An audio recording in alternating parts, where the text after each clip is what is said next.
மாதாஜி 15 பேரு வர்றாங்க மாதாஜி. 15ல இருந்து 20 கிட்ட வர்றாங்க மாதாஜி. Super super. உமா மாதாஜி வராங்களா? உமா மாதாஜி யுஎஸ். இருக்கேன் மாதா. ஹரே கிருஷ்ணா. ஹரே கிருஷ்ணா.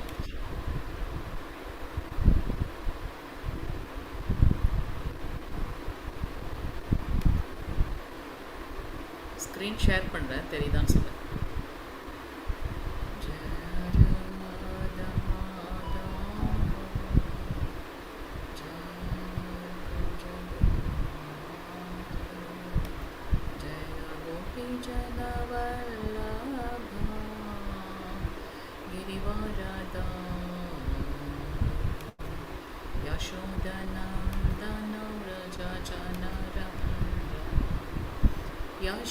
यशोदनन्दना व्रजजनरञ्जना यमुनतीरा वनचारे जय राधमाधवा जय कुञ्जबिहारी जय गोपीजनवल्लभा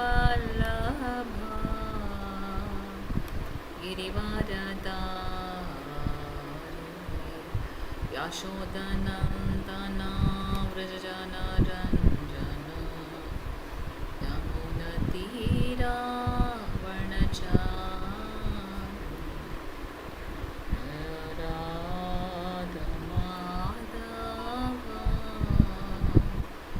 जय कुञ्जबिहारी हरे कृष्णा कृष्ण कृष्ण हरे हरे हरे राम राम राम हरे हरे हरे कृष्ण कृष्ण कृष्ण हरे हरे हरे राम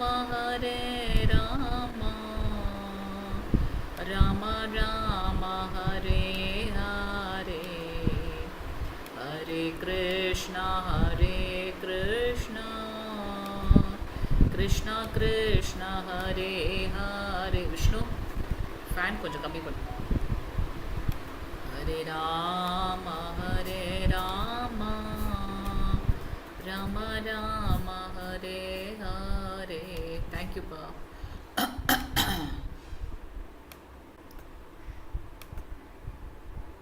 ஓகே ஸ்க்ரீன் தெரியுதுங்களா? ஹரே கிருஷ்ண மாதாஜி. தெரியுது மாதாஜி.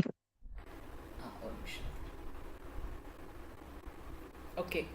ஸோ இந்த பகவத்கீதையில் நம்ம முதல் 6 அத்தியாயம் வந்து நமக்கு வந்து என்ன 18 அத்தியாயங்கள் இருக்கு இல்லையா? முதல் 6 அத்தியாயங்களில் பிரதானமாக நம்ம என்ன பார்க்குறோம்? ஹரே கிருஷ்ணா. ஹரே கிருஷ்ண மாதாஜி. முதல் 6 அத்தியாயம் கர்மயோகம் மாதாஜி. ஓகே. அடுத்த 6 அத்தியாயம் பக்தி யோகம் மாதாஜி. அடுத்த 6 அத்தியாயம் வந்து ஞான யோகம். ஓகே. ஸோ அதில் நம்ம இன்னைக்கு 4வது அத்தியாயம் பார்க்க போகிறோம். அதில் ஆல்ரெடி மாதாஜி நேற்று உங்களுக்கு கிளாஸ் எடுத்திருப்பாங்க. இன்னைக்கு வருகை தந்திருக்கக்கூடிய அனைத்து பக்த கோடிகளையும் ஸ்ரீ ஸ்ரீ ராதா கோவிந்த இஸ்கான் மேங்களூர் சார்பாக வருக என்று வரவேற்கின்றோம். ஹரே கிருஷ்ணா. ஸோ பிரபுபாதருடைய கருணையினால் நம்ம இப்போ இணைந்திருக்கின்றோம். இந்த அத்தியாயத்தில் முழுவதுமாக நீங்கள் வந்து பகவத்கீதை தோன்றினது, பகவான் எதற்காக அவதாரிக்கின்றார் அப்படின்றதெல்லாம் நீங்கள் பார்த்துருப்பீங்க இல்லையா? ஸோ பகவான் எதற்காக அவதரிக்கின்றார்?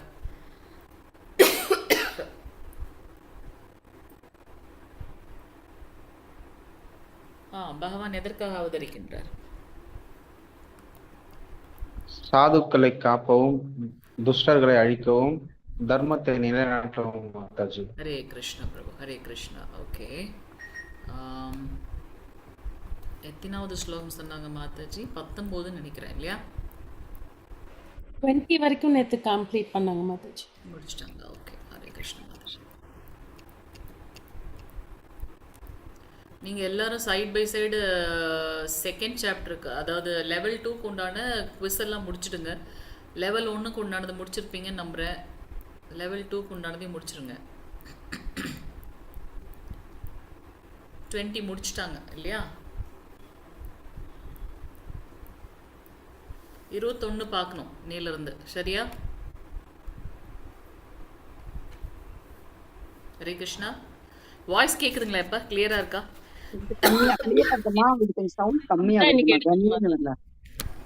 ஓல்டு லேப்டாப்பு கொஞ்சம் வால்யூம் கம்மியாக இருக்க மாதிரி இருக்கும். மேக்ஸிமம் நான் வச்சுட்டேன்.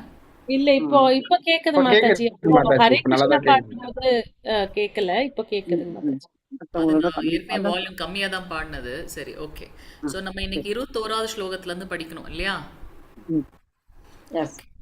20வது ஸ்லோகம் என்னது? 20வது ஸ்லோகம், தனது செயல்களின் பலன்களின் மீதான எல்லா பற்றுதலையும் துறந்து எப்போதும் திருப்தியுற்று சுதந்திரமாக விளங்கும் அவன் எல்லாவித செயல்களில் ஈடுபட்டிருந்தாலும் எந்த செயலும் செய்வதில்லை. அதாவது நாம் செய்யக்கூடிய செயலில் எந்த ஒரு செயல் செய்தாலும் அதில் ஒரு பலன் ஒன்று இருக்கு இல்லையா? ஒன்று அது நமக்கு புண்ணியத்தை கொடுக்கும், இல்லை அப்படின்னாக்கா பாவத்தை கொடுக்கும். எந்த செயல் செய்தாலும் அதில் ஒரு விளைவுன்னு ஒன்று இருக்குது. இங்கே எந்த செயல் செய்தாலும் அது பகவானுடைய கிருஷ்ண உணர்வில் நாம் செய்யும்போது அது தூய்மை அடைகின்றது அப்படின்றத நம்ம பார்க்குறோம். அது நம்மளை இந்த பௌதீக பந்தத்தில் வந்து கட்டுப்படுத்தாது அல்லது பந்தப்படுத்தாது அப்படின்றத நம்ம பார்க்குறோம். ஸோ தன்னுடைய செயல்களின் பலன்களின் மீதான எல்லா பற்றுதலையும் துறந்து, இப்போ ஒரு தாய் வந்து குழந்தைய பராமரிக்கிறாங்க அப்படின்னாக்கா அந்த குழந்தைய பிற்காலத்தில் பாதுகாக்கும் அப்படின்றத யோசித்து அவங்க பண்ணுறதில்ல இல்லையா? ஒரு தாயாக என்னுடைய கடமை அதை தான் நான் பண்ணுறேன். ஸோ எல்லா பற்றுதலையும் துறந்து எப்போதும் திருப்தியுற்று தனக்கு கிடைச்சதை வச்சு சந்தோஷமாக இருக்கிறது. எப்போ நாம் வந்து 2வது அத்தியாயத்திலே பார்த்தோம், எது நமக்கு வந்து வீழ்ச்சி அடைகிறதுக்கு எது வந்து காரணம் அப்படின்னாக்கா அந்த அதீதமான காமம் அப்படின்னு பார்க்குறோம். எப்போ அது வரும்? நம்ம எப்போ எதில் திருப்தி இல்லாமல் இருக்குமோ அப்போ தான் அது வரும் இல்லையா? இங்கே நமக்கு திருப்தியுற்று சுதந்திரமாக விளங்கும் அவன், எதுவுமே என்னை பந்தப்படுத்தாது. நான் இருக்கிறத வச்சு சந்தோஷமாக இருந்தேன் அப்படின்னாக்கா எனக்கு வேற ஒரு விஷயம் தேவைப்படாது. அப்போ நான் அதிலேயே சுதந்திரமாக இருக்கின்றேன். ஸோ எந்த செயல் செய்தாலும் அவங்க என்ன பண்ணுறாங்க, இதன் மேலே வரக்கூடிய பலன் மேலே பற்று இல்லாமல் இருக்கிறதுனால அவங்க கிட்டத்தட்ட சன்னியாசிகள் போல இருக்காங்க. அந்த செயலோட பலன் மேலே பற்றுதல் இல்லாமல் இருக்கிறதுனால அவங்க எப்பவும் சுதந்திரமாகவும் தன்னில் திருப்தியுற்று இருக்காங்க அப்படின்றத நம்ம பார்க்குறோம். இந்த அத்தியாயத்தில் நம்மளுடைய செயல்களை எப்படி கிருஷ்ண உணர்வில் செய்வது அப்படின்றத பற்றி தான் நம்ம இங்கே பார்க்குறோம். யாராவது ஸ்லோகம் வாசிக்கிறீங்களா? ஹரே கிருஷ்ணா. நான் வாசிக்கிறேன் மாதாஜி. ஸ்லோகம் 4:21. நிராசீத் யத் சித்தாத்மா த்யக்த சர்வ பரிக்ரஹ ஷரீரம் கேவலம் கர்ம குர்வன்னாப்னோதி கில்பிஷம். இத்தகு உணர்வுடையோன் மனமும் அறிவும் முழுமையாக கட்டுப்படுத்தப்பட்ட நிலையில் தனது சொத்துக்களின் மீதான உரிமை உணர்வுகளை எல்லாம் துறந்து வாழ்வின் அத்தியாவசிய தேவைகளுக்காக மட்டுமே செயலாற்றுகின்றான். இவ்வாறு செயல்படுவதால் அவன் பாவ விளைவுகளால் பாதிக்கப்படுவதில்லை. ஹரே கிருஷ்ண மாதாஜி. ஹரே கிருஷ்ண மாதாஜி. ஸோ இங்கே எப்போ நம்மளுடைய செயல்கள் நம்மளை இந்த இதில் பந்தப்படுத்தாதோ, பௌதீக இதில் பந்தப்படுத்தாதோ, அப்போ அவங்க வந்து சுதந்திரமாக இருக்காங்க அப்படின்றதெல்லாம் நம்ம பார்த்தோம். ஸோ இப்படி அவங்க கட்டுப்படுத்தப்பட்ட நிலையில் இருக்கிறதுனால அந்த அகங்காரம், மமக்காரம், நான், எனது, என்னுடைய குடும்பம், அந்த மாதிரியான உரிமை உணர்வுகளில் அவங்க ஆட்கொள்ளப்படுவதில்லை. ஸ்ரீமத் பாகவதத்தில் நம்ம பார்க்குறோம். ஏன் இந்த பௌதீக லோகத்திலே நம்ம வந்து உழன்றிருக்கோம் அப்படின்னாக்கா தேகாபிமானத்தினால. அதாவது நான் இந்த உடல், என்னை சார்ந்து இது என் குடும்பம், இது என்னுடைய பந்தம், உறவினர்கள், நண்பர்கள் அப்படின்ற அந்த ஒரு வட்டத்தில் நாம் சுழன்றிருக்கிறதுனால நமக்கு வந்து பார்த்திங்கன்னா மீண்டும் மீண்டும் பிறப்பு இறப்புன்ற சுழற்சியிலே நாம் மாட்டின்றிருக்கோம். ஸோ இதெல்லாம் ஏன் அப்படின்னாக்கா இது பகவானுடைய பகிரங்க சக்தி அப்படின்றத நம்ம பார்க்குறோம். ஸோ இங்கே வந்து நம்மளுடைய அத்தியாவசியமான தேவைகளுக்காக மட்டுமே பௌதிகமான விஷயங்களில் நாம் செயலாற்றுகின்றோம். பிரபுபாதர் ரொம்ப தெளிவாக கொடுத்துருக்கார். 24 மணி நேரத்தில் 8 மணி நேரம் நம்மளுடைய வேலைகளை செய்கிறது, அடுத்த 8 மணி நேரம் சுயமாக நமக்கு உண்டான உடல் தேவைகளை பூர்த்தி செய்கிறது. ரிமைனிங் இருக்க 8 மணி நேரம் நாம் என்ன பண்ணோம்? பக்தி பாவத்தில் 2 விதமான கடமைகள் இருக்குது இல்லையா? இந்த உடல் சார்ந்த கடமையும் இருக்குது, ஆத்மா சார்ந்த கடமையும் இருக்குது. ஸோ அந்த ஆத்மா சார்ந்த கடமை அதுதான் ஆன்மீகம். ஸோ அதில் வந்து நாம் பக்தி தொண்டு செய்வதற்காக 8 மணி நேரமும், இந்த உடல் தேவைகளை பூர்த்தி செய்வதற்காக 8 மணி நேரமும் 8 மணி நேரம் உறக்கம் அந்த மாதிரி நம்ம செயல்படுத்தணும் அப்படின்னு சொல்கிறார். ஸோ அத்தியாவசியமான தேவைகளுக்காக மட்டுமே பௌதிகமான விஷயங்களில் நாம் செயல்படுகின்றோம். இப்படி அவங்க செயல்படுறதுனால பாவ விளைவுகளால் பாதிக்கப்படுவதில்லை. நம்ம ரொம்ப சிம்பிள், என்ன ஒரு செயல் செய்தாலும் அதில் பற்றின் மேலே பலன் இல்லை, அந்த பலன் மேலே பற்று இல்லாமல் நாம் செயல்படும் போது நாம் அதில் பந்தப்படுவதில்லை.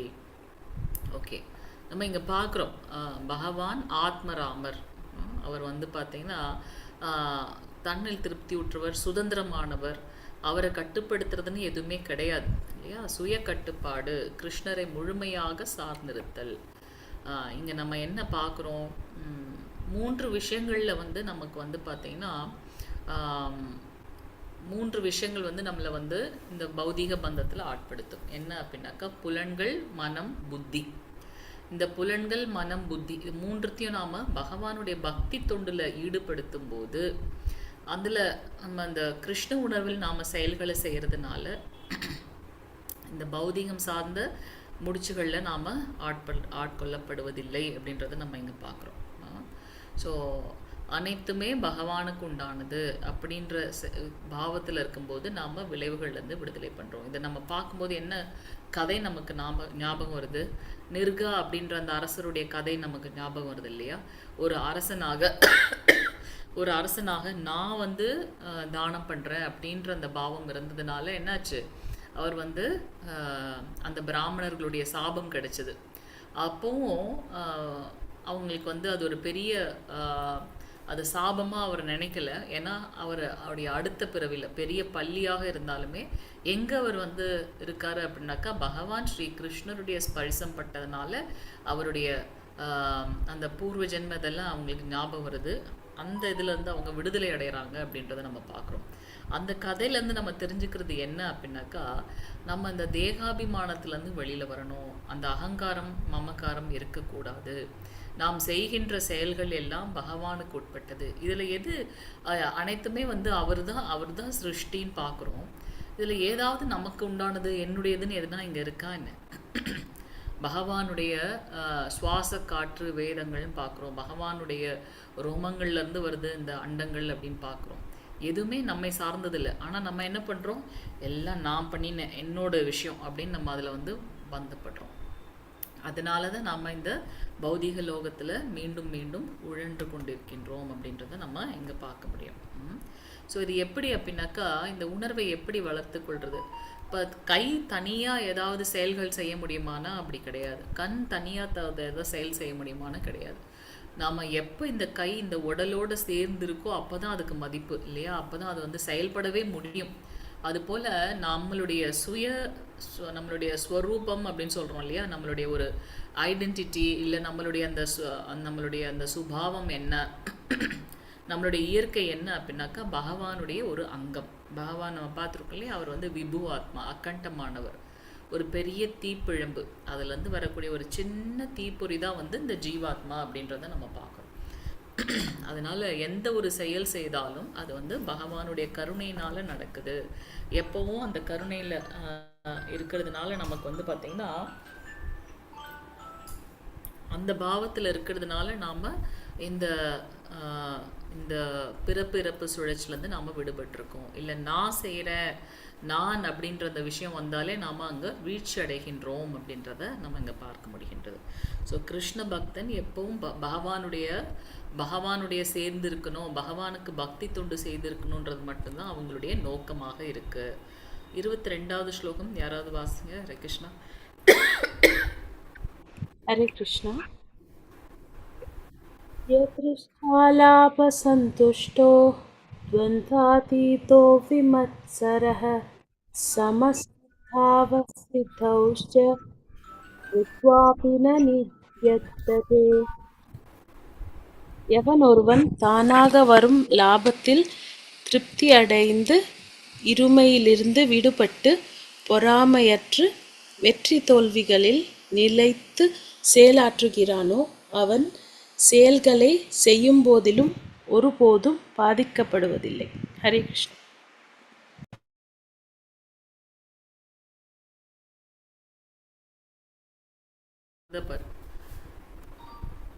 ஸோ இங்கே நம்ம பார்க்குறோம் என்ன விஷயம் அவங்களுக்கு தன்னில் திருப்தி அடைந்து அப்படின்னு பார்க்குறோம். அப்படி இருக்கிறதுனால அந்த இருமைகள்லேருந்து விடுபட்டு பொறாமையற்று நம்ம வந்து பகவத்கீதையில் பார்க்குறோம் மூன்று விஷயங்களால் நாம் அது வந்து நரகத்துடைய வாயிற்கதவுகள் அப்படின்னு பார்க்குறோம் இல்லையா. ஸோ அதில் வந்து காம குரோத லோபம் நம்மளுடைய இதயங்களில் வந்து 6 விதமான அசுத்தங்கள் இருக்குது அப்படின்றத நம்ம பார்க்கலாம். காம குரோத லோப மோக மத மாத்சரிய. ஓகே 282 தானே. ஸோ இங்கே அவங்க தன்னால் வரக்கூடிய விஷயங்கள்ல இருந்து திருப்தி அடைந்து இருமையிலிருந்து விடுபட்டு பொறாமையற்று வெற்றி தோல்விகளில் நிலைத்து செயலாற்றுகின்றார்கள். அவன் செயல்களை செய்யும் போதிலும் ஒருபோதும் பாதிக்கப்படுவார். ஒரு நிமிஷம். ஹரே கிருஷ்ண மாதாஜி.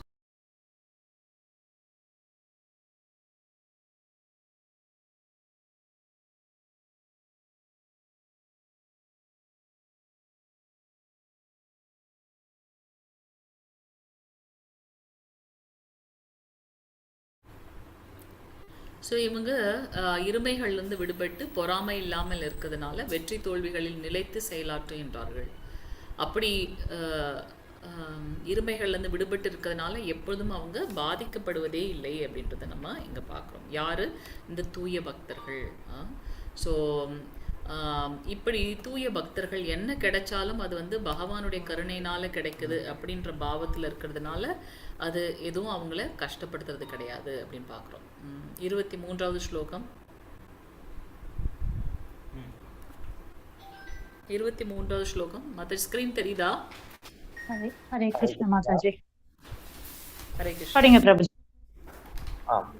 तदसङ्गस्य मुक्तस्य ज्ञानावस्थितचेतसः यज्ञायानुसरतः कर्म संस्कारं प्रविलीयते. ஜட இயற்கை குணங்களில் பற்றற்று திவ்ய ஞானத்தில் நிலை பெற்றவனின் செயல் முழுமையாக உன்னதத்தை கலந்து விடுகின்றது. ஹரே கிருஷ்ணா. ஹரே கிருஷ்ண ப்ரோ. ஸோ எப்படி நம்ம வந்து இந்த ஜடலோகத்தில் நம்ம வந்தாலே அந்த 3 குணங்களில் நம்ம ஆட்கொள்ளப்படுகின்றோம். என்னென்ன அந்த 3 குணம்? என்ன 3 குணம்? சத்வகுணம், ரஜோகுணம். ஓகே, சத்துவகுணம், ரஜோகுணம், தமோகுணம். இதனுடைய கலவையாக 81 விதமான குணங்களை நம்ம வெளிப்படுத்துகிறோம் அப்படின்றத நம்ம பார்க்குறோம் இல்லையா. ஸோ இப்படி உன்னதமான ஞானத்தை அடைகிறதுனால பகவான் ஸ்ரீ கிருஷ்ணரை பற்றின அந்த உன்னதமான ஞானம் நமக்கும் அவருக்கும் இருக்கக்கூடிய அந்த அந்த உறவு என்ன அப்படின்றத தெரிஞ்சு அந்த பக்தி தொண்டு செய்து அரிது அரிது மானிடராய் பிறத்தல் அரிது. இந்த மனித பிறப்பு எடுத்ததுடைய பலன் என்ன, இதில் நம்மளுடைய நோக்கம் என்னவாக இருக்கணும் அப்படின்ற அந்த உயர்ந்த ஞானத்தை பெற்று அவருக்கு பக்தி தொண்டு செய்து இருக்கிறதுனால நம்ம என்ன ஆகுது அப்படின்னாக்கா அந்த உன்னதத்தில் நாம் கலந்து விடுகின்றோம். அதாவது உண்மையான ஞானம் கிடைக்குது. அப்போ அதன்படி நாம் செயல்களை செய்கிறதுனால தவறான விஷயங்களில் நாம் ஆட்கொள்ளப்படுவதில்லை அப்படின்னு பார்க்குறோம் இல்லையா. ஸோ இந்த ஜடலோகம் அப்படின்னு வந்துட்டாலே இந்த 3 குணங்கள் இருக்குது. சத்துவகுணம், ரஜோகுணம், தமோகுணம். ஆனால் இந்த 3 குணத்துக்கு அப்பாற்பட்டு ஒரு குணம் இருக்குது. அதுதான் வந்து சுத்த சத்துவகுணம். அப்போ அந்த சுத்த சத்துவகுணத்தில் இருக்கவங்களுடைய குணங்கள்லாம் என்ன அப்படின்றத வரப்போகிற அத்தியாயங்களில் நம்ம பார்ப்போம். இப்போ நமக்கு வந்து நான் யாருக்கும் எதிரியாக, அதாவது எனக்கு யாரும் எதிரி இல்லைன்னு நான் வேணால் நினச்சிக்கலாம். ஆனால் நான் யாருக்கும் எதிரியாக இருக்க முடியாதபடிக்கு நான் நடந்து கொள்ளணும்னா அது அடுத்த நிலை இல்லையா. அதுதான் வந்து சுத்த சத்துவகுணத்தில் இருக்கவங்களுடைய சுபாவம். ஸோ இங்கே உன்னதமான ஞானத்தை அவங்க பெற்றிருக்கிறதுனால இந்த ஜட இயற்கை குணங்களில் பற்று இல்லாமல் இருக்காங்க. ஸோ பகவானை பற்றியும் நம்ம இந்த ஜீவாத்மாவை பற்றியும் நம்மளுடைய நோக்கம் என்ன அப்படின்றத தெரிஞ்சிருச்சு அப்படின்னா இந்த பௌதிக லோகத்தில் இருக்கக்கூடிய விஷயங்கள் மேலே நமக்கு என்ன ஒரு பற்று, அதில் நாம் வந்து ஃபோக்கஸ்டாக இருக்க மாட்டோம். என்னுடைய டெஸ்டினி என்னன்னு எனக்கு தெரிஞ்சிச்சு அப்படின்னாக்கா இந்த சின்ன சின்ன விஷயங்களில் பற்று இல்லாமல் அதை மட்டும்தான் நம்ம ஃபோக்கஸ் பண்ணியிருப்போம் இல்லையா. ஸோ அதுபோல் இந்த ஜட இயற்கை குணங்களில் நாம் பற்று இல்லாமல் திவ்ய ஞானத்தில் நிலை பெற்று இருக்கிறதுனால முழுமையாக பகவானுடைய அந்த உன்னதத்தில் நாம் கலந்து விடுகின்றோம் அப்படின்றத நம்ம பார்க்கலாம். ஓகே ஓகே, இப்போ நம்ம பார்க்கலாம் என்ன அந்த இது கிருஷ்ண உணர்வின் மூலம் முக்குணங்களை கடந்து திவ்யமாக நிலை பெற முடியும். தூய பக்தர்களுடைய நிலை அப்படித்தான் இருக்கு.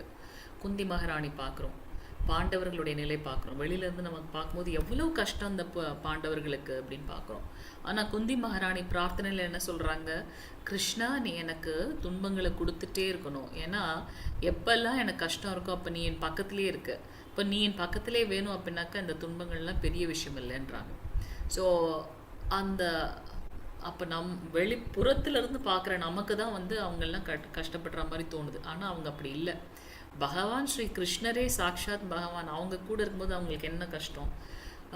துர்வாச முனிவரை வந்து துரியோதனன் ரொம்ப சாமர்த்தியமாக அவங்க வனவாசத்தில் இருக்கும்போது அக்ஷய பாத்திரம் அவங்க சாப்பிட்டு முடிச்சதுக்கப்புறம் அவர் என்ன பண்ணுறாரு, துர்வாச முனிவர் வந்து தன்னுடைய சகாக்களோட போகிறாங்க. அதை யார் அமுச்சு வச்சது, துரியோதனன் தான் ரொம்ப சாதுரியமாக அமுச்சு வைக்கிறான். ஆனாலும் அந்த சமயத்தில் பகவான் ஸ்ரீ கிருஷ்ணர் அவங்களோட இருந்ததுனால ஒரு சின்ன கீரை அவங்க அந்த பாத்திரத்தை கழுவி அவங்க வச்சுட்டாங்க.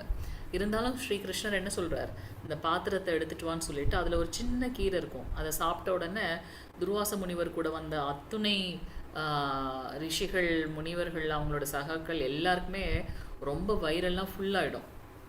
அப்போ என்ன பண்ணுவாங்க, அவங்க வந்து பாண்டவர்களை பார்க்காம அங்கேருந்து அப்படியே ஓடி போயிடுவாங்க. ஸோ இது எவ்வளோ பெரிய இக்கட்டான ஒரு சூழ்நிலை. ஆனால் பகவான் கூட இருந்ததுனால அது எப்படி சூரியனை கண்ட பனி போல் அது காணாமல் போயிடுச்சு இல்லையா.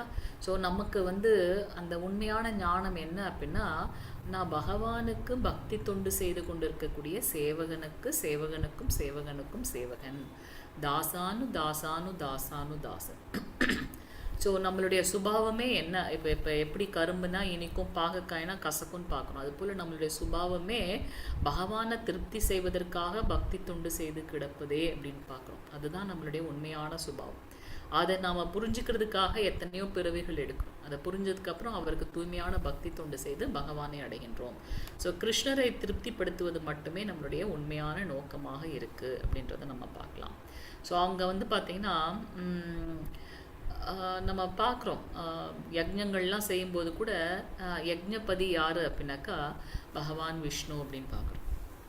அவரை தூய்மைப்படுத்தினால் எப்படி வந்து ஒரு மரத்துக்கு வந்து வேரில் தான் நம்ம தண்ணி ஊற்றுறோம் இல்லையா, அது போல் பகவானை திருப்திப்படுத்துறது வந்து நம்மளுடைய நோக்கமாக இருக்குது அப்படின்றதையும் நம்ம இங்கே பார்க்கலாம்.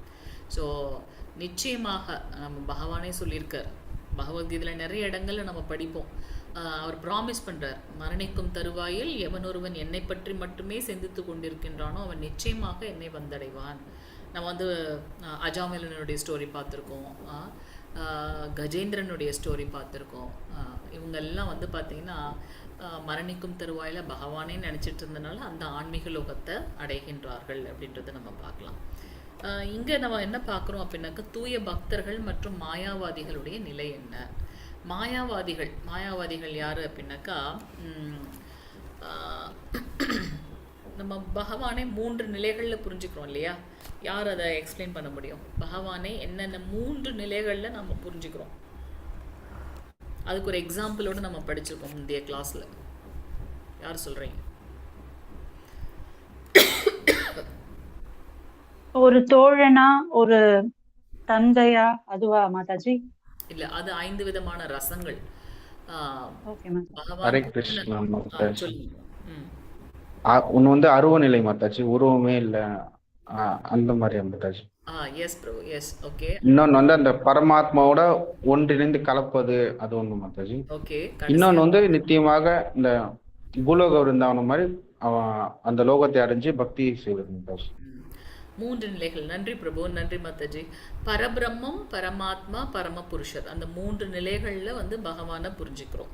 இப்போ மாயாவாதிகளோட ஃபிலாசபி எப்படி இருக்குது அப்படின்னாக்கா, ஒரு ஒளி பிழம்பு, அதுதான் வந்து பரபிரம். பகவான் எல்லா இடத்துலையும் வியாபித்திருக்கார், அவருக்கு ரூபம் இல்லை அப்படின்றது தான் மாயாவாதியோட ஃபிலாசபி. நம்ம இதெல்லாம் நிறைய படிப்போம் பின்னாடி. இப்போ ஜஸ்ட் உங்களுக்கு செகண்ட் லெவல்ன்றதுனால அது நீங்கள் தெரிஞ்சுக்கணுன்றதுக்காக நம்ம பார்க்குறோம். இங்கே பிரம்மன் அப்படின்னு போட்டதுனால நான் சொல்கிறேன், பகவானுடைய அந்த உடல்லேருந்து வரக்கூடிய அந்த தேஜஸ் இருக்கு இல்லையா, அந்த ஒளி தான் வந்து பரபிரம்மம், அந்த ஒளி பிழம்பு. இதுதான் அவங்களுடைய நோக்கமாக இருக்குது, மாயாவாதிகளுடைய நோக்கம். அப்படிப்பட்டவங்களும் பகவானே சென்றடைகின்றார்கள். ஆனால் அதுதான் முழுமையானதான்னா அப்படி இல்லை. எக்ஸாம்பிள் நம்ம வந்து பார்த்தோம், சூரியன்னா என்ன அப்படின்னாக்கா, அது அந்த வெளிச்சம் தெரியுதே அதுதான் சூரியனா அப்படின்னு நினைக்கிறது வந்து பூரணமானா, அதுதான் பூரணமான அறிவானா அப்படி இல்லை. சரி, ஓகே, அது பார்க்கறதுக்கு ஒரு வட்டமாக இருக்கு, அப்போ சூரியன்னா இப்படி தான் இருக்குமான்னா அதுவும் அல்ல. எது முழுமையான ஞானம் அப்படின்னாக்கா, சூரியனாக இருப்பது ஒரு கோலம், அதுக்குள்ளார பகவானே இருந்து, எப்படி சந்திரன் எல்லாரும் எல்லா கிரகங்களும் அவங்கவுங்களுடைய வேலையை பண்ணிட்டு இருக்காங்க. கொஞ்சம் யோசிச்சு பாருங்க, கடலோடைய நீர்மட்டம் கொஞ்சம் அந்த கரையை தாண்டி இந்த பக்கம் வந்தால் நம்மளுடைய கதி என்ன ஆகுறது? அப்போ இதெல்லாம் யார் வந்து செயல்படுத்துறது? எதற்காக அதை வந்து யாருக்காக அது கட்டுப்பட்டு அந்த இடத்துல நிற்குது? ஸோ இது எல்லாத்தையும் மேற்குவது வந்து பகவானுடைய அதீதமான ஒரு சக்தி அப்படின்றத நம்ம பார்க்குறோம். ஸோ இங்கே பிரம்மன் அப்படின்றது என்ன அப்படின்னாக்கா, பகவானுடைய உடல்லேருந்து வரக்கூடிய ஒரு தேஜஸ். மாயாவாதிகளுடைய நோக்கம் என்னவாக இருக்குது அப்படின்னாக்கா, அந்த பரபிரம்மத்தை அடைவது. அவங்களுடைய நோக்கம் என்னவாக இருக்குது அப்படின்னாக்கா, பகவானுடைய ஒன்றிணைவதாக இருக்குது, சாயுஜ்ய முக்தி அப்படின்னு பார்க்குறோம். ஆனால் பக்தர்கள் அப்படி இல்லை. எத்தனை பிறவிகள் எடுத்தாலும் பகவானுக்கு பக்தி தொண்டு செய்து கொண்டு கிடக்கணும் அப்படின்றது தான் அவங்களுடைய நோக்கமாக இருக்குது. ஏன்னா அதுதான் வந்து உண்மையான புரிதல். ஸோ அதுதான் நம்ம இங்கே வந்து பார்க்குறோம். ஸோ உண்மையான ஞானம் என்ன? பகவானுக்கு பக்தி தொண்டு செய்து கிடப்பது. நம்மளுடைய எல்லா பிரச்சனைகளுக்கும் வந்து ஒரு சுமூகமான தீர்வு எது அப்படின்னாக்கா, கிருஷ்ண உணர்வு மட்டுமே. அது ப்ராக்டிக்கலாக நம்ம அப்ளை பண்ணி பார்க்கும்போது கண்டிப்பாக நமக்கு வந்து அது ஒரு அதை நம்ம வந்து உணர முடியும். கண்டிப்பாக கிருஷ்ண உணர்வு மட்டும்தான் அனைத்து பிரச்சனைகளுக்கும் பக்குவமான தீர்வு. கொஞ்சம் யோசிச்சு பாருங்கள். இப்போ நம்மளை சுற்றி இருக்கிற இதெல்லாம் என்னன்னு பார்த்தா, சின்ன குழந்தைங்க கூட அப்படியே மொபைல் பவுண்டட் ஆகிட்டாங்க. எப்படி அவங்கள வந்து அந்த மொபைல்லேருந்து வெளியில் கொண்டு வரதுன்றதே ஒரு பெரிய விஷயமாக இருக்குது. இப்போ கிருஷ்ண பக்தி, இந்த கிருஷ்ண உணர்வின் மூலமாக அகில உலக கிருஷ்ண பக்தி இயக்கம் பிரபுபாதுடைய கருணையினால் இந்த இஸ்கானில் நம்ம என்ன பண்ணுறோம், நவவித பக்தி தொண்டு செய்து கொண்டே இருக்கின்றோம் இல்லையா? ஸோ அப்படி இருக்கும்போது எல்லாரும் இந்த பக்தி தொண்டில் ஈடுபடும் போது தேவையற்ற செயல்கள்லேருந்து நாம் விலகி இருக்கின்றோம், தேவையற்ற சிந்தனைகள்லேருந்து நாம் விலகி இருக்கின்றோம். அப்போ ஆட்டோமேட்டிக்காக நமக்கு அந்த சமூகத்தில் வரக்கூடிய பிரச்சனைகள்லாம் குறையுது. உண்மையாலுமே இப்போ இருக்கக்கூடிய குழந்தைங்களுடையதை நினச்சி பார்த்தா ரொம்ப பயமாக இருக்குது. எல்லாரும் வந்து பார்த்திங்கன்னா மொபைலில் இப்போ ஒரு 15 days நான் ஊருக்கு போயிட்டு வந்ததில்ல, என்னமோ வேற ஒரு கிரகத்துக்கு போயிட்டு வந்த மாதிரி இருக்குது. ஏன்னா இங்கே இருக்கும்போது கம்ப்ளீட்டாக நம்ம வந்து ஸ்பிரிச்சுவலான ஆக்டிவிட்டீஸே பண்ணிகிட்ருக்கோம். அங்கே போய் பார்த்தா எல்லாமே ஆச்சரியமாக இருக்குது. ஒவ்வொருத்தரும் வந்து குழந்தைங்கள்லேருந்து பெரியவங்க வரைக்கும் ஃபுல் அண்ட் ஃபுல் அந்த மொபைல், அதுலேருந்து ஆன்மீகம்ன்றதே வந்து ரொம்ப கம்மியாக இருக்குது. ரொம்ப ஆச்சரியமாக இருக்குது. எப்படி இதுலேருந்துலாம் நம்ம ரிட்ரைவ் ஆக போகிறோன்னே தெரியல. ஸோ எப்போ நம்ம வந்து ஆன்மீகம் இல்லாத சமூகம் வந்து சுடுகாட்டுக்கு சமம் அப்படின்றத நம்ம பார்க்குறோம். ஸோ கிருஷ்ண உணர்வு மட்டும்தான் அனைத்து பிரச்சனைகளுக்கும் பக்குவமான தீர்வு. நீங்கள் பார்க்கலாம், பிரபுபாதர் வந்து அந்த அமெரிக்க அரசாங்கமே கொண்டாடினதுக்கு காரணம், ஒரு இளைய சமுதாயம் வந்து பார்த்திங்கன்னா இந்த ட்ரக்ஸுக்கும் மற்ற விஷயங்களுக்கும் போதைக்கு வந்து அடிமைப்பட்டிருந்தாங்க. அவங்கள பிரபுபாதர் அப்படியே டிரான்ஸ்ஃபார்ம் பண்ணார் பகவான் ஸ்ரீ கிருஷ்ணருடைய கருணையினால். ஸோ அது வந்து ரொம்ப ஆச்சரியமாக இருந்தது அந்த கவர்மெண்ட்க்கு. ஆனால் அது அவங்களுக்கு அது தேவைப்பட்டது இல்லையா? ஸோ அந்த கிருஷ்ண உணர்வு மட்டுமே அனைத்து பிரச்சனைகளுக்கும் பக்குவமான தீர்வு. இதை நம்ம ப்ராக்டிக்கலாக அப்ளை பண்ணி பார்க்கும்போது அது புரியும் நமக்கு. 25வது ஸ்லோகம். ஹரே கிருஷ்ண மாதாஜி. ஹரே கிருஷ்ண மாதாஜி. தைவமேவா பரே யஜ்ஞம் யோகினஹ பர்யுபாசதே பிரம்மாக்னா வா பரே யஜ்ஞம் யக்ஞேனை ஓ பஜுவதி. சில யோகிகள் பல்வேறு யாகங்களை அர்ப்பணிப்பதன் மூலம் தேவர்களை பக்குவமாக வழிபடுகின்றனர். சிலர் பரபிரம்மன் என்னும் நெருப்பில் யாகங்களை அர்ப்பணிக்கின்றனர். ஹரே கிருஷ்ண மாதாஜி. ஹரே கிருஷ்ண மாதாஜி. பிரணாம் மாதாஜி. ஸோ நம்ம இங்கே வந்து என்ன பார்க்குறோம் அப்படின்னாக்கா, பக்தர்களுக்கும் மற்றவங்களுக்கும் இருக்கக்கூடிய வேறுபாடு. பக்தர் அல்லாதவர்கள் அவங்க என்ன பண்ணுறாங்க, சாஸ்திரத்தில் சொல்லப்பட்டது போலவே செயல்களை செய்கிறாங்க. ஆனால் அவங்களுடைய நோக்கம் என்னவாக இருக்குது அப்படின்னாக்கா, எனக்கு வந்து நிறைய செல்வம் வேணும், அதுக்காக நான் வந்து இந்த யஜ்ஞம் பண்ணுறேன். நம்ம பண்ணுறோம் இல்லையா, கணபதி ஹோமம் பண்ணுறோம், அப்புறம் நிறைய குபேர யஜ்ஞம் பண்ணுறாங்க. ஆனால் பக்தர்களுக்கு அப்படி இல்லை. பக்தர்கள் வந்து என்ன பண்ணுறாங்க அப்படின்னாக்கா, பகவானை எப்படி திருப்தி பண்ணுறது, அது மட்டும்தான் அவங்களுடைய நோக்கமாக இருக்குது. கோபியர்களுடைய கதை நம்ம ஏற்கனவே பார்த்துருக்கோம். ஸோ ஒரு கோபியரும் வந்து புதுசாக வந்து அந்த வெண்ணெய் எடுக்கும்போது, இது புதுசாக எடுக்கிற வெண்ணெய், இது வந்து என்னோட கிருஷ்ணனுக்காக மட்டும்தான் இருக்கணும்னு எங்கேயோ கொண்டு போய் ஒழிச்சு வச்சுருவாங்க. மனசில் பகவான் பரமாத்மாவாக இருக்கிறதுனால நம்ம என்ன நினைக்கிறோமோ அதை கண்டிப்பாக செயல்படுத்துவார் இல்லையா. எனக்காக அவள் எங்கேயோ ஒழிச்சு வச்சுருக்கான்ட்டு என்ன பண்ணுவார், பகவான் அதை போய் எடுப்பார். உடனே இவங்க என்ன பண்ணுவாங்க, இது ஒரு லீலை, உடனே யசோதாம்மை கிட்ட போய் எங்கே ஒழிச்சு வச்சாலும் உன் கிருஷ்ணன் வந்து எடுத்துகிட்டு போய்ட்றான் அப்படின்னு. அவங்க சொல்லுவாங்க, எத்தனை லட்சக்கணக்கான பசுக்கள் இருக்குது, இதுலேருந்தெல்லாம் வராத இது எடுக்கவா என் கண்ணை உங்கள் வீட்டுக்கெலாம் வரப்போகிறான் அப்படின்ட்டு. ஸோ பகவான் பக்தவச்சலன். நாம் எப்படி வந்து அவரிடத்துல சரணாகதி பண்ணுறோமோ அப்படியே அவர் வந்து பிரதிபலிக்கின்றார். 5 விதமான விஷயங்களை பார்க்குறோம். காமம், குரோத. ஸோ எப்படி கோபியர்கள் வந்து பகவான் இடத்துல வந்து அவர் வந்து எனக்கு வந்து ஒரு கணவனாக வேணும்னு அவங்க பிரார்த்தனை பண்ணாங்க. அதுக்கப்புறம் வந்து சிசுபாலன் வந்து பார்த்திங்கன்னா ஒரு விரோதி மாதிரி, குரோதம், விரோதி, பார்த்தாலே வெறுப்பு. அந்த மாதிரி சிசுபாலனுக்கு வந்து ஒரு வெறுப்பு பகவான் மேலே. அடுத்து வந்து பார்த்திங்கன்னா கம்சன் வந்து பகவான் என்ன பார்த்தான், ஒரு பயத்தோடு பார்த்தான். அவரை பார்த்தாலே யமரூபமாக தெரிஞ்சிச்சு. பாண்டவர்கள் வந்து பகவான் எப்படி பார்த்தாங்க, ஒரு உறவினராக பார்த்தாங்க. அத்தையோட பிள்ளை பகவான் ஸ்ரீ கிருஷ்ணர் உடைய தந்தையுடைய தங்கை, சொந்த தங்கை இல்லையா, அத்தையோட பிள்ளைகள், உறவினர்களாக பார்த்தாங்க. பக்தர்கள் வந்து எப்படி பார்க்குறாங்க பகவானை, பகவான் வந்து பரம புருஷர், அவருக்கு பக்தி தொண்டு செய்யணும். ஸோ இந்த மாதிரி எப்படி நாம் பகவானிடத்தில் சரணாகதி பண்ணுறோமோ அதற்கேற்றார் போல் பகவான் பிரதிபலிக்கின்றார் அப்படின்றத நம்ம பார்க்கலாம். இப்போ வந்து கைண்ட்ஸ் ஆஃப் பீப்புள் எப்படியெல்லாம் இருக்காங்க அப்படின்றத நம்ம பார்க்கலாம். கர்மிகள் நம்ம பார்க்குறோம், கர்ம மேதிகள் அப்படின்னு பார்க்குறோம். எனக்கு ஏதோ ஒன்று வேணும், அதுக்காக நான் இந்த செயலை செய்கின்றேன், அது கர்ம மேதிகள். என்னுடைய நோக்கம் என்னவாக இருக்குது, இந்த பிராகிருத லோகத்தோட பலனை அனுபவிக்கணும், இந்த ஜடலோகத்தில் இருக்கக்கூடிய பலனை அனுபவிக்கணும், அதுதான் வந்து கர்ம மீதிகள். ஸோ இங்கே நம்ம ஒவ்வொருத்தரையும் நம்ம பார்க்கலாம். கர்மிகள் தேவர்களை வழிபடுறாங்க. எதற்காக வழிபடுறாங்க, இந்த மாதிரி புலனின்பத்திற்காக வழிபடுறாங்க. அவங்க வந்து எதை தியாகம் செய்கின்றார்கள் அப்படின்னு பார்த்தா, அந்த யஜ்ஞங்கள்லாம் பண்ணணும், விஷயங்கள் பண்ணுறதுக்காக அவங்க சொத்துக்களை சில சமயம் தியாகம் பண்ணுறாங்க. ஞானிகள் இவங்க தான் வந்து அந்த மாயாவாதிகள். பகவானுக்கு ரூபம் இல்லை, பிரபு அழகாக சொன்னார் இல்லையா. ஸோ பகவானுக்கு ரூபம் இல்லை, அவர் எல்லா இடத்துலையும் வியாபித்து இருக்கின்றார், பார்க்குற எல்லாமே வந்து பகவான் பரபிரம்மம்.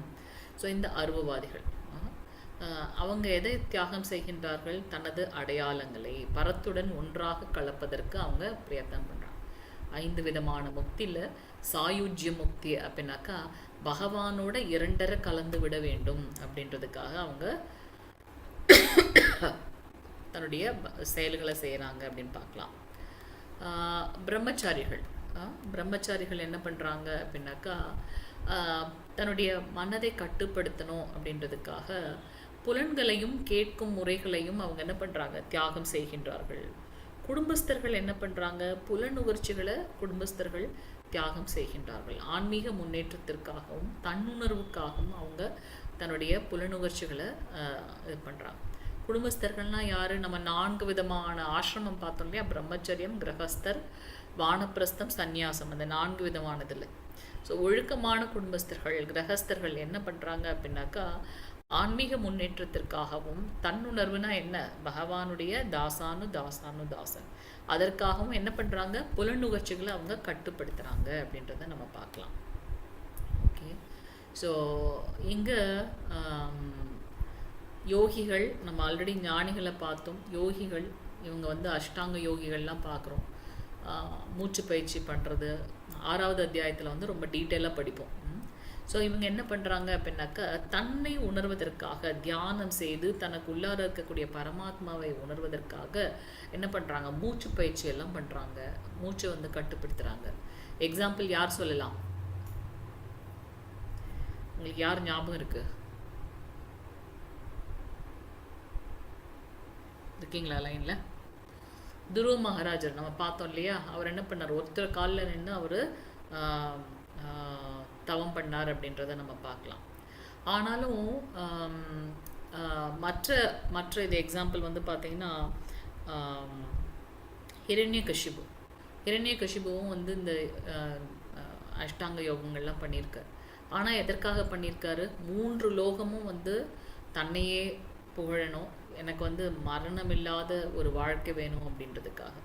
ஸோ அதுதான் வந்து பக்தர்களுக்கும் பக்தர் அல்லாதவர்களுக்கும் இருக்கக்கூடிய வேறுபாடு அப்படின்றத நம்ம பார்க்கலாம்.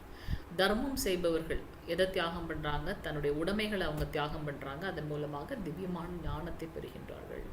ஸோ இவங்க வாழ்வின் வசதிகளை எல்லாம் அவங்க தியாகம் பண்ணி திவ்யமான ஞானத்தை பெற முயற்சி செய்கின்றார்கள். வேத தத்துவவாதிகள், வேதவாத ரச அப்படின்னு பார்க்குறோம்.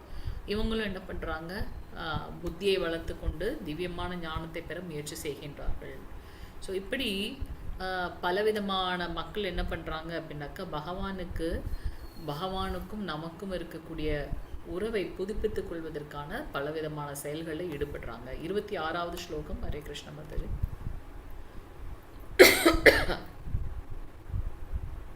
ஹரே கிருஷ்ணா, கேக்குதுங்களா? ஹரே கிருஷ்ணா. हरे कृष्ण माताजी, हरे कृष्ण माताजी. ஹரே கிருஷ்ணா. श्रोत्रा तीनि त्रियायान्ये संयमाग्निषु जुह्वति सप्तातिन् விஷயானன்ய நிஷு ஜுஹ்வதி. மன கட்டுப்பாடு என்னும் நெருப்பில் சில புலன்களையும் கேட்கும் முறைகளையும் அர்ப்பணிக்கின்றனர். மற்றும் சிலர் புலன்கள் என்னும் நெருப்பில் புலனுகர்ச்சி பொருள்களை அர்ப்பணிக்கின்றனர். ஹரே கிருஷ்ண மாதாஜி. ஹரே கிருஷ்ண மாதாஜி. இதை தான் நம்ம வந்து முந்தைய இதில் பார்த்தோம் இல்லையா? ஸோ நமக்கு மனம், புத்தி, புலன்கள் இது 3 வந்து பார்த்தீங்கன்னா நம்ம அந்த ஏற்கனவே கிளாஸில் பார்த்துருக்கோம். 5 விதமான குதிரைகள் நம்மளை வந்து வெவ்வேறு விதமான திசைகளில் கூட்டு போனால் நம்ம எந்த இடத்துக்கு போகணுமோ அது போக முடியாது. அப்போ இந்த 5 புலன்கள் தான் வந்து அந்த 5 குதிரை. அதை பிடிச்சுட்டு இருக்கக்கூடிய அந்த கடிவாளம் தான் வந்து மனம். அதுக்கப்புறம் வந்து பார்த்தீங்கன்னா அதை யார் பிடிச்சுட்டு இருக்காங்களோ அவங்க வந்து புத்தி. அதெல்லாம் நம்ம பார்த்தோம் இல்லையா? ஸோ இந்த மனம், புத்தி, புலன்கள் இது எல்லாமே வந்து பார்த்தீங்கன்னா தூய்மை அடையணும் அப்படின்னா எப்படி அது சாத்தியம்? பகவானுடைய நாமம் மட்டுமே அப்படின்றத நம்ம இங்கே பார்க்கலாம். ஸோ பகவான் சைத்தன்ய மகாபிரபு சாக்ஷாத் பகவான் எப்படி பக்தி பண்ணணும் அப்படின்றத எடுத்து காட்டுறதுக்காகவே வந்து அவதரித்தது வந்து சைத்தன்ய மகாபிரபுவாக. ஸோ அவங்க நமக்கு கொடுத்தது என்னது?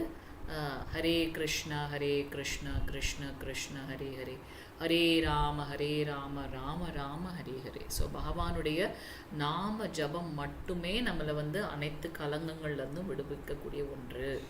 அது மட்டுமே நம்மை தூய்மைப்படுத்தக்கூடியது இந்த கலியுகத்தில் அப்படின்றத நம்ம பார்க்குறோம்.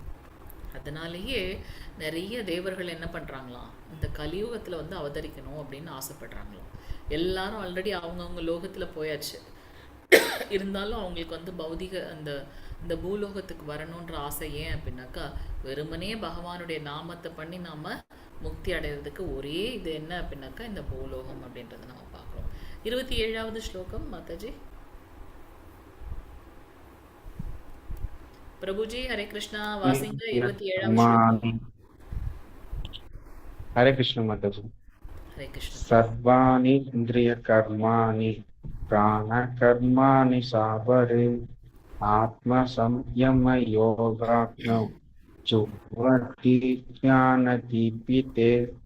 மனதையும் புலன்களையும் கட்டுப்படுத்துவதன் மூலம் தன்னுணர்வை அடைய விரும்புவோர் புலன்களின் இயக்கங்களையும் பிராணனின் இயக்கங்களையும் அடக்கப்பட்ட மனம் என்னும் நெருப்பில் அர்ப்பணிக்கின்றனர். ஹரே கிருஷ்ண. ஹரே கிருஷ்ண பிரபு. ஸோ இங்கே நம்ம பார்க்குறோம், தன்னுணர்வை அடைய விரும்புவர்கள் என்ன பண்ணுறாங்க அப்படின்னா மனதையும் புலன்களையும் கட்டுப்படுத்துகின்றார்கள்.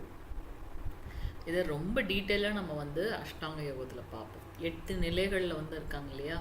யம, நியம, ஆச்சன, தாரணை, பிரத்யாகார, இந்த மாதிரி தியானம், சமாதி அப்படின்னு 8 விதமான நிலைகளில் அவங்க மனதையும் புலன்களையும் கட்டுப்படுத்துகிறாங்க. ஒரு 5 நிமிஷம் நம்மளால் மொபைல் இல்லாமல் இருக்க முடியல. ஏன் அப்படின்னாக்கா அதுதான் வந்து இந்த கலியுகத்தோட தன்மை. ஸோ இதில் எப்படி நாம் வந்து மனதையும் புலன்களையும் கட்டுப்படுத்தி, ஏன்னா கலியுகம் அப்படின்றது வந்து 4 யுகங்கள் நம்ம பார்க்குறோம். சத்தியுகத்தில் நமக்கு நிறைய ஆயுட்காலம் இருந்தது. அதனால் பல்லாயிரக்கணக்கான வருடங்களாக அவங்க என்ன பண்ணுறாங்க, தவம் செய்தே பகவானை அடையிறாங்க. சத்தியுகம், திரேதாயுகம், துவாபர யுகம், கலியுகம். ஸோ திரேதாயுகத்தில் என்ன பண்ணுறாங்க, புனிதமான யஜ்ஞங்கள் செய்கிறாங்க. அதில் வந்து நம்ம வந்து யஜ்ஞம் பண்ணுறதுக்கு நம்ம வந்து தீப்பொறிலாம் வைக்கிறோம் இல்லையா, அங்கே அப்படி இல்லை. உச்சரிப்பு, சரியான உச்சரிப்பு, மந்திர உச்சாரணம், அதன் மூலமாகவே அங்கே வந்து யஜ்ஞங்களை வளர்த்துறாங்க. தூய்மையான பொருட்கள் இருந்தது, அதனால் அதை உபயோகப்படுத்தினாங்க. ஸோ திரேதாயுகத்தோட யுக தர்மம் என்ன, அதில் நம்ம என்ன செய்து பகவானை அடையணும் அப்படின்னா யஜ்ஞங்கள் செய்து. அதுபோல் துவாபர யுகத்தில் வந்து பார்த்திங்கன்னா ஆலய வழிபாடு, நிறைய ஆலயங்கள், அந்த ஆலய வழிபாடு செய்வதன் மூலமாகவே பகவான் அடையணும். ஆனால் கலியுகத்தில் இது எதுவுமே சாத்தியம் இல்லை. அப்போ வெறுமனே பகவானுடைய நாமத்தை சொல்லவே நம்மளால முடியல. ஸோ வெறுமனே பகவானுடைய நாமத்தை சொல்லி நாம் வந்து இந்த புலன்கள் வந்து கட்டுப்படுத்த முடியும் அப்படின்றத நம்ம இங்கே பார்க்குறோம். ஸோ இங்கே நீங்கள் பர்பட் வந்து படித்து பார்த்தீங்கன்னா இன்னும் தெளிவாக தெரியும். 10 விதமான காற்று இருக்குது அப்படின்னும், அதை வந்து சரியான பயிற்சியின் மூலமாக கட்டுப்படுத்துறதன் மூலமாக மனதை வந்து கட்டுக்குள் கொண்டு வர முடியும் அப்படின்றதையும் நம்ம பார்க்குறோம். அடுத்த ஸ்லோகம் வாசிங்க மாதாஜி, பிரபுஜி. ஹரே கிருஷ்ண மாதாஜி. பூயஞ்சா யோகயஞ்சாஸ்ததா பரே ஸ்வாத்யாயஞ்ச் ஞானஞ்சாஸ்ச யதய சம்சிதவத்தா. கடும் விரதங்களை ஏற்றுக்கொண்டு சிலர் தங்களது உடைமைகளை தியாகம் செய்வதால் ஞான ஒளி பெறுகின்றனர்.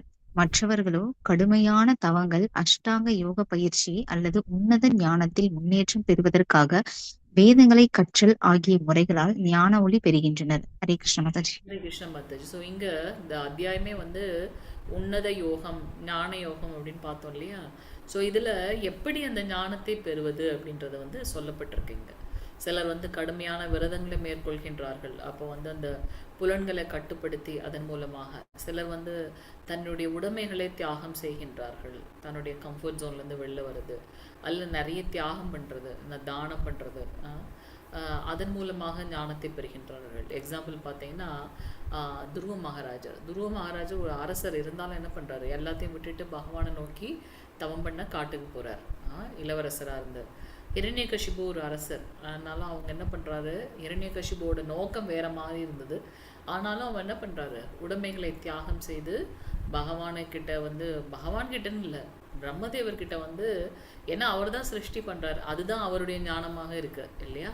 ஸோ அவர்கிட்ட என்ன பண்ணணும், சாகா வரம் வேணும் அப்படின்றதுக்காக அவர் போகிறார். ஸோ இங்கே நம்ம பார்க்குறோம் ஒவ்வொருத்தவங்களும் ஒரு விதமான ஞானங்களை பெறுகின்றார்கள். இன்னும் டீட்டெயிலாக 3 குணத்துக்கு ஏற்றார் போல இந்த ஞானம் விளங்குகின்றது அப்படின்றத நம்ம பார்க்குறோம். 6வது அத்தியாயத்தில் ரொம்ப டீட்டெயிலாக பார்ப்போம். அந்த அஷ்டாங்க யோகம் பண்ணுறதுனால, 8 நிலைகளில் யோக பயிற்சி பண்ணுறதுனால ஒரு சிலர் வந்து உன்னதமான ஞானத்தை பெறுகின்றார்கள். வேதங்களை கற்று தேர்வதன் மூலமாக ஞானத்தை பெறுகின்றார்கள் அப்படிலாம் வந்து நம்ம இங்கே பார்க்குறோம்.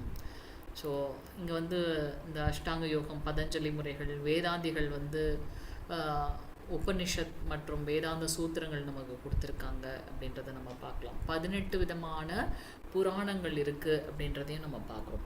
ஒரு குணத்துக்கும் 9 விதமான புராணங்கள் வந்து நமக்கு 6 விதமான புராணங்கள் வந்து சத்துவகுணம், ரஜோகுணம், தமோகுணம், அந்தந்த குணங்களுக்கு ஏற்றாற் போல 18 விதமான புராணங்கள் இருக்குது அப்படின்னு பார்க்குறோம்.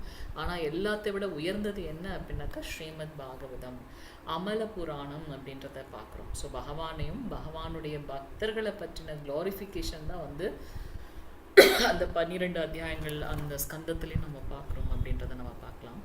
29வது ஸ்லோகம் மாதாஜி.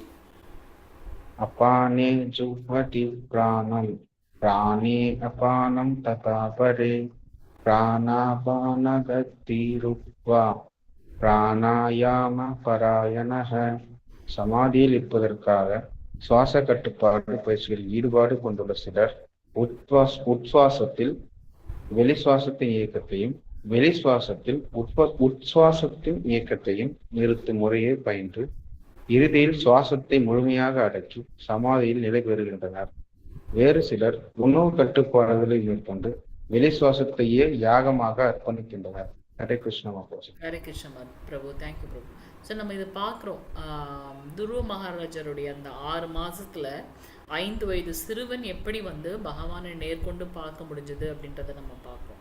ஸோ அதில் வந்து பார்த்தீங்கன்னா கொஞ்சம் கொஞ்சமாக அந்த சாப்பிட்ற விஷயத்தெல்லாம் கம்மி பண்ணி என்ன பண்ணுறார், வெறும் காற்றை மட்டுமே உணவாக எடுத்துக்கொண்டார். ஸோ போக போக என்ன பண்ணுறாரு, அந்த சுவாசத்தை கூட அவர் கம்மி பண்ணுறார் அப்படின்றத நம்ம பார்க்கலாம். ஸோ இப்படியெல்லாம் செய்து அவங்க என்ன பண்ணுறாங்க, அந்த ஒரு சிலர் உணவு கட்டுப்பாடுகளை ஃபாலோ பண்ணி என்ன பண்ணுறாங்க, பகவானை அடையிறதுக்கு முயற்சி பண்ணுறாங்க அப்படின்றத நம்ம இங்கே பார்க்க முடிகின்றது. பகவான் நம்மக்கிட்ட பெரிய ஃபீஸ்டெல்லாம் எதிர்பார்க்கல, இல்லை உடலை வருத்தி செய்யக்கூடிய விஷயங்கள் எது பண்ணல. நீங்கள் பார்க்கலாம், நம்மளுடைய இஸ்கானில் மட்டும்தான் ஏகாதசி அப்போ விதவிதமான பிரசாதங்கள் இருக்குது. ஸோ பிரபுபாதர் ரொம்ப கருணையோடு நமக்கு என்ன கொடுத்துருக்காரு அப்படின்னா, பிரசாதம் எடுத்துகிட்டு நிறைய பக்தி தூண்டு பண்ணணும், நிறைய பேருக்கு கிருஷ்ண உணர்வை எடுத்து சொல்லணும், அன்னைக்கு நிறைய சாண்டிங் பண்ணணும், நிறைய வேதங்களை படிக்கணும். ஸோ நமக்கு கொடுத்துருக்கிறது ஸ்ரீமத் பகவத்கீதை, ஸ்ரீமத் பாகவதம். அதை படித்து நம்ம என்ன பண்ணணும், அந்த தன்னுணர்வை பெறணும் அப்படின்றது தான் வந்து பிரபுபாதருடைய நோக்கம். ஸோ அவரிடத்தில், பகவானிடத்தில் எப்போ நமக்கு அந்த ஞான விருத்தி ஏற்படுகின்றதோ அப்போ உண்மையான விஷயம் என்ன அப்படின்றது தெரியும். அப்போது அந்த சரியான வழியில் நம்ம போவோம். இப்போ நம்ம வந்து இந்த ஸ்ரீமத் பாகவதம், பகவத்கீதை படிப்பதன் மூலமாக பகவான்கிட்ட இருந்து தான் அனைத்து சிருஷ்டியும் இருக்குது அப்படின்றத நம்ம பார்க்கணும். அப்போ ஆட்டோமேட்டிக்காக நம்ம வந்து பௌதிகமான பற்று இருக்கும் இல்லையா, இது என்னுடையது, இன்னும் நிறைய விஷயங்கள், நிறைய ப்ராஜெக்ட் பண்ணிகிட்டே போகணும், ஒரு இதில் தண்ணில் திருப்தி விட்டுருலாம் நம்ம படிக்கிறோம். அப்போ படிக்க என்ன ஆகும் அப்படின்னாக்கா, நமக்குள்ளாரையே இருக்கக்கூடிய மாற்றத்தை நம்ம உணர முடிகின்றது. பகவானுக்கான கலப்படமற்ற பக்தி தொண்டில் ஈடுபடுபவன் பௌதீக இயற்கையின் குணங்களை கடந்து உடனடியாக முக்தியின் தளத்துக்கு உயர்த்தப்படுகின்றான்.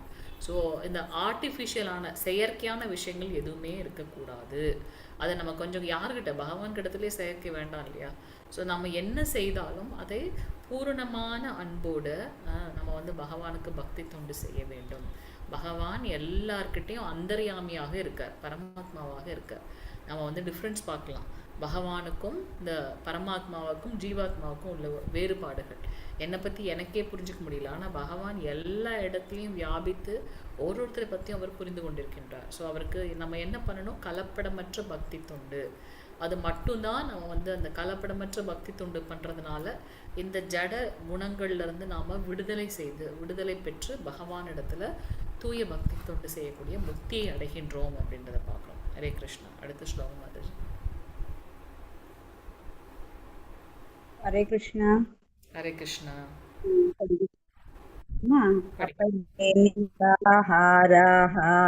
प्राणान् प्राणेषु जुह्वति सर्वेद्यते यज्ञविदो यज्ञक्षपितकल्मஷாः.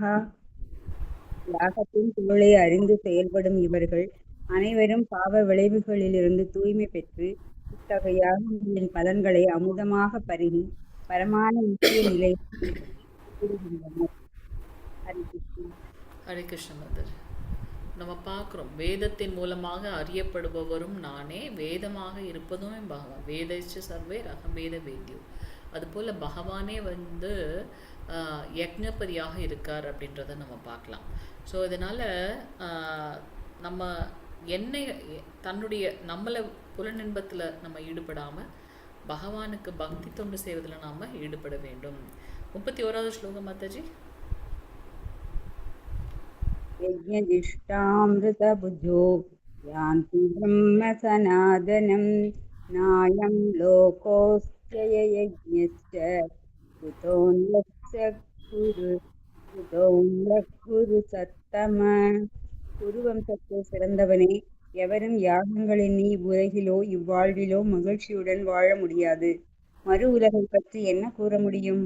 ஹரே கிருஷ்ணா. ஸோ இங்கே பார்க்குறோம் 3 விஷயங்கள் வந்து அனைத்து வர்ணம், அனைத்து ஆசிரமத்தில் இருக்கவங்க ஃபாலோ பண்ணணும். என்னென்ன அந்த 3 விஷயம்? 3 விஷயங்கள்ல அனைத்து வர்ணத்துல இருக்கவங்களும் ஃபாலோ பண்ணும், அனைத்து ஆசிரமத்துல இருக்கவங்களும் ஃபாலோ பண்ணும். என்ன இந்த 3 விஷயம்?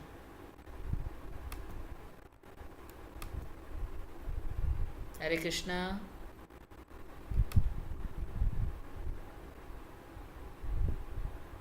சொல்லுங்க. பக்தி உணர்வு, தர்மம், அதுவா மாதாஜி? வேற வேற சேவை. வேற மாதாஜி. இப்ப நம்ம பாக்குற இது ரிலேட்டடா இதுல கொடுத்துருக்க அப்படியே யாகம் பண்ணி தேவர்களெல்லாம் திருப்திப்படுத்தினா அது சைக்கிள் வரும். அதுவா? தானம் தானம் சொல்றீங்க இல்லையா? ஓகே. தவம், தூய்மை, தானமா மாதாஜி?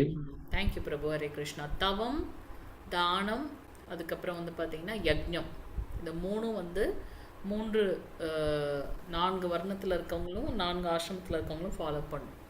யக்ஞம் என்ன நமக்கு இங்கே சொல்லப்பட்டிருக்கு? கலியுகத்தில் இருக்கக்கூடிய யக்ஞம் என்ன அப்படின்னாக்கா, நம்ம திரேதா யுகத்து மாதிரி நம்ம பூரணமான தூய்மையான பொருட்கள் நம்ம கிட்ட இல்லை, பூரணமாக உச்சாடனம் செய்யறதுக்கும் நம்ம அவ்வளோ தூய்மையா இல்லை. அப்போ கலியுகத்துல யஜ்ஞம்னா என்ன அப்படின்னாக்கா நாம யஜ்ஞம். மாதாஜி சொன்னது போல பகவான் ஸ்ரீ கிருஷ்ணன் நமக்கு சைத்தன்ய மகாபிரபுவாக வந்து உண்மையான யஜ்ஞம் என்ன இந்த கலியுகத்தில் அப்படின்னு சொல்லியிருக்கார். ஸோ அனைவருமே வந்து பகவானுடைய நாம ஜபம் செய்வது. அடுத்தது வந்து பார்த்தீங்கன்னா பிரபு சொன்னது போல, மாதாஜி சொன்னது போல தானம், தவம். ஸோ அந்த தானம் என்றது அகெயின் 3 குணங்களில் ஒவ்வொருத்தவங்க எப்படி தானம் பண்ணுறாங்க அப்படின்றத பார்த்தோம். தவம் அப்படின்னாக்கா இந்த உடல், மனம், வாக்கு, இந்த 3த்தையும் உபயோகப்படுத்தி நாம் எப்படி பகவானுக்கு பக்தி தொண்டு செய்கிறது. எக்ஸாம்பிள் வந்து இந்த உடல். அப்போ என்ன பண்ணுறோம்? பகவானுக்கு நாம் வணக்கங்களை சமர்ப்பிக்கின்றோம், அவருக்கு வந்து அர்ச்ச விக்கிரக வழிபாடு பண்ணுறோம், அபிஷேகம் பண்ணுறோம். ஸோ இந்த உடலை உபயோகப்படுத்தி எப்படி அவருக்கு பக்தி தொண்டு செய்கிறது.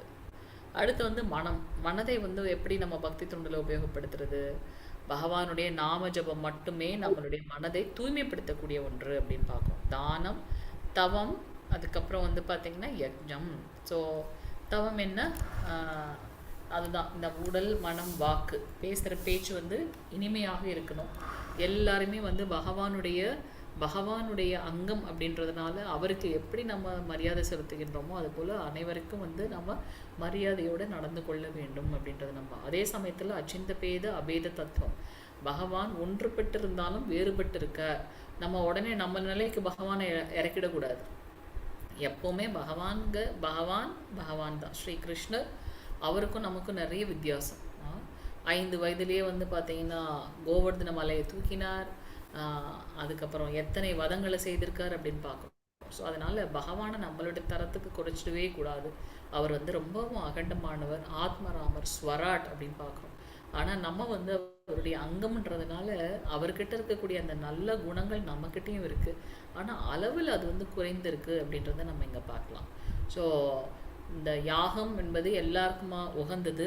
அப்படி யாகம் செய்திருக்கிறதுனால அவங்க என்ன பண்ண முடியும்? மகிழ்ச்சியோடு வாழ முடியும் அப்படின்றத நம்ம இங்கே பார்க்கணும். ஸோ ஒருவர் ஏதேனும் ஒரு யாகத்தை பகவானுடைய திருப்திக்காக செய்ய வேண்டும்.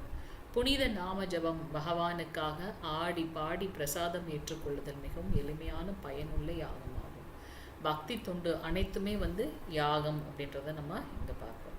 ஓகே, இப்போ நம்ம எல்லாமே வந்து லெவல் 2ல் வந்துட்டோம். அதனால் ஜபம் பண்ணுறதுக்கு நம்ம வந்து ஆரம்பிக்கணும். குறைஞ்சது 4 மாலைகள் ஜபம் பண்ண பாருங்கள். ஒரு மாலை ஜபம் பண்ணுறதுக்கு 7 நிமிஷங்கள் ஆகும். ஸோ அதை எப்படி நீங்கள் டிவைட் பண்ணுறீங்கன்னு பார்க்கலாம். காலையிலேயே நம்ம வந்து நம்மளுடைய ஜபத்தை முடிக்கிறது வந்து ரொம்ப உத்தமமானது அப்படின்றத நம்ம பார்க்குறோம். ஏன்னா அப்போ நமக்கு வந்து உயர்ந்து மேலோங்கி இருக்கக்கூடிய குணம் சத்துவ குணம். அதனால நாம் அந்த சத்துவ குணத்தில் செய்யக்கூடிய அனைத்து ஆன்மீக செயல்களும் வந்து ரொம்ப உச்சிதமானது அப்படின்றத நம்ம பார்க்குறோம். அதனால்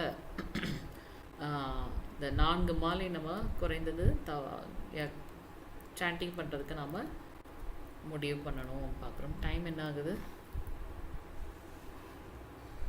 9:57. ஓகே, ஒரே ஒரு ஸ்லோகம் பார்த்துடலாம்.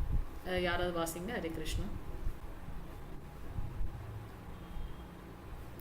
வாசிக்கிட்டுமா? வாசி.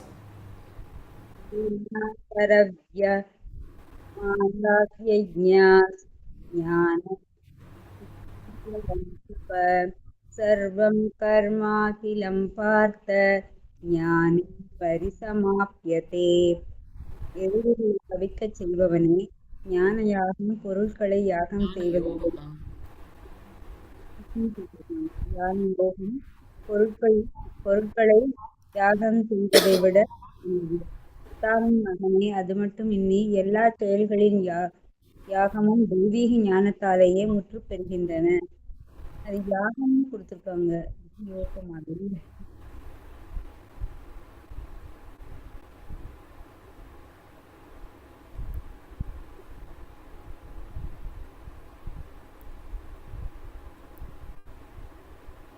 ஐ திங்க் இதுதான் லாஸ்ட் ஸ்லோகம்னு நினைக்கிறேன் இல்லையா? இன்னும் 4 ஸ்லோகம் இருக்கு. ஓகே, இன்னும் 4 ஸ்லோகம் இருக்குன்னு நினைக்கிறேன். நாளைக்கு நம்ம அதை பார்க்கலாம். ஸோ தத்விதி பிரணிபாதேன பரிகிருஷ்ணேன சேவை. ஓகே, இந்த ஸ்லோகம் ரொம்ப ஈஸி. அகர்மா அப்படின்னாக்க செயலற்ற தன்மை. செயலற்ற தன்மைனா நான் எந்த வேலையும் செய்யாமல் அப்படியே தியானம் பண்ணிட்டு இருப்பேன், அப்படி அல்ல. நாம் செய்யக்கூடிய செயல்கள் மேலே பற்று இல்லாமல் செய்கிறது தான் அகர்மா. பற்றோடு செய்கிறது கர்மா அப்படின்றத நம்ம பார்க்குறோம். ஸோ ஒரு நல்லது செஞ்சேன்னா ஓகே, இதில் வந்து பலன் கிடைக்கும், நான் எவ்வளோ பக்தி தொண்டு பண்ணுறேன் பாரு அப்படின்ற ஒரு கர்வம் வந்தாலே போச்சு நமக்கு இல்லையா? ஸோ அதனால் பற்றுதல் இன்றி இந்த ultimate essence of this chapter என்ன அப்படின்னு பார்த்தீங்கன்னா, நம்மளுடைய செயல்களை கடமைகள்லேருந்து நாம் ஒருபோதும் நம்ம தப்பிக்கவே கூடாது, எஸ்கேப் ஆகவே கூடாது. அப்படி நாம் கடமைகளை செய்யும்போது அது கிருஷ்ண உணர்வில் செய்யணும். நான் இந்த செயலை செய்கிறேன், நான் அப்படின்ற அந்த இது வந்தாலே நாம் என்ன பண்ணுறோம், அழிவை நோக்கி தான் போகிறோம். அதனால் நாம் செய்யக்கூடிய ஒவ்வொரு செயலும் பகவானுடைய கருணையினால் எனக்கு இந்த சத்சங்கம் கிடச்சிருக்கு, பகவானுடைய கருணையினால் எனக்கு இந்த பக்தி சேவை பண்ணுறதுக்கு இது கிடச்சிருக்கு. ஒரு அட்மின் சேவையாக இருக்கட்டும், இல்லை ஒரு ஸ்க்ரீன் ஷேர் பண்ணுறதா இருக்கட்டும், இல்லை ஒரு ஃபோன் கால் நம்ம பண்ணி மற்றவங்களையும் பக்தி மார்க்கத்தில் அழைக்கிறோம். அது எல்லாமே வந்து நான் போகிற எத்தனை பேர் கூப்பிட்ருக்கேன், என்னால் இத்தனை பேர் பக்தியில் வந்திருக்காங்க, வேண்டாம், அது வேண்டவே வேண்டாம். அது நம்மளே அழிவுக்கு தான் இட்டு செல்லும். பகவானுடைய கருணையினால் இந்த ஒரு சேவை எனக்கு கிடைச்சிது, அதனால நம்ம என்ன பண்ணுறோம், மற்றவங்களையும் பக்தி மார்க்கத்தில் கொண்டு வர முடிஞ்சது அப்படின்ற அந்த பாவம் எப்போ நாம் வருகின்றதோ அதுதான் உண்மையான பாவம். அது மட்டும்தான் நம்மளை இந்த பௌதிக லோகத்திலேருந்து நம்மளை விடுவிக்கக்கூடிய ஒன்று அப்படின்றத நம்ம பார்க்குறோம். ஹரே கிருஷ்ணா. வாஞ்ச கல்பதருப்பியஷ கிருபா சிந்துப்பியவச்ச பதிதானாம் பாவனேபியோ வைஷ்ணவேபியோ நமோ நமः. अनंत कोटि वैष्णव वृंद की जय. नामाचार्य श्रील हरिदास ठाकुर की जय. जगतगुरु श्रील प्रभुपाद की जय. नित्य गौर प्रेमानंदे. हरि हरि बोल. हरे कृष्ण हरे कृष्ण.